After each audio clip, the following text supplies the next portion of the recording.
കായ്പോള കായ്പോള എന്ന് കേൾക്കുമ്പോൾ ഞാൻ വിചാരിക്കും അതിപ്പോൾ എന്തോ സാധനം.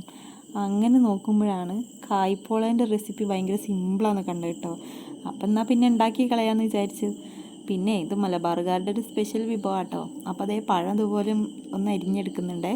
എന്നിട്ട് നല്ല നെയ്യിലേക്ക് ഇട്ടിട്ട് ഒന്ന് വഴറ്റിയെടുക്കുക. ആവശ്യത്തിനുള്ള പഞ്ചസാര ഇടുക.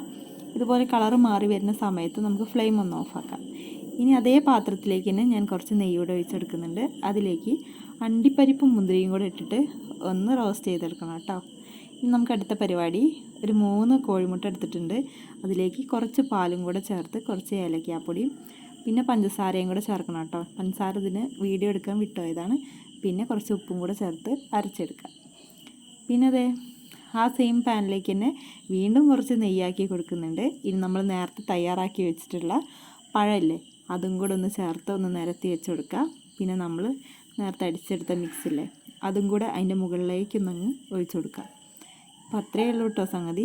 ഇനി അതൊന്ന് സെറ്റ് ചെയ്തിട്ട് അടച്ച് വെച്ചിട്ട് വേവിക്കണം. നമ്മൾ പ്രീ ഹീറ്റ് ചെയ്യാണ് ചെയ്യുന്നത് കേട്ടോ. ഒരു പാനിൻ്റെ മുകളിൽ ഈ പാനും കൂടെ കയറ്റി വെച്ചിട്ടാണ് ഞാൻ ചെയ്യുന്നത്, ലോ ഫ്ലെയിം ആക്കിയിട്ട്. അപ്പോൾ അത് അടച്ച് വെച്ച് ഒരു 5 മിനിറ്റ് കഴിയുമ്പോൾ അതേ ഇതുപോലെയാവും. ആ സമയത്ത് നമ്മൾ റോസ്റ്റ് ചെയ്ത അണ്ടിപ്പരിപ്പും മുന്തിരിയും വിതറിക്കൊടുക്കുക. വീണ്ടും അടച്ച് വയ്ക്കുക, വേവിക്കുക.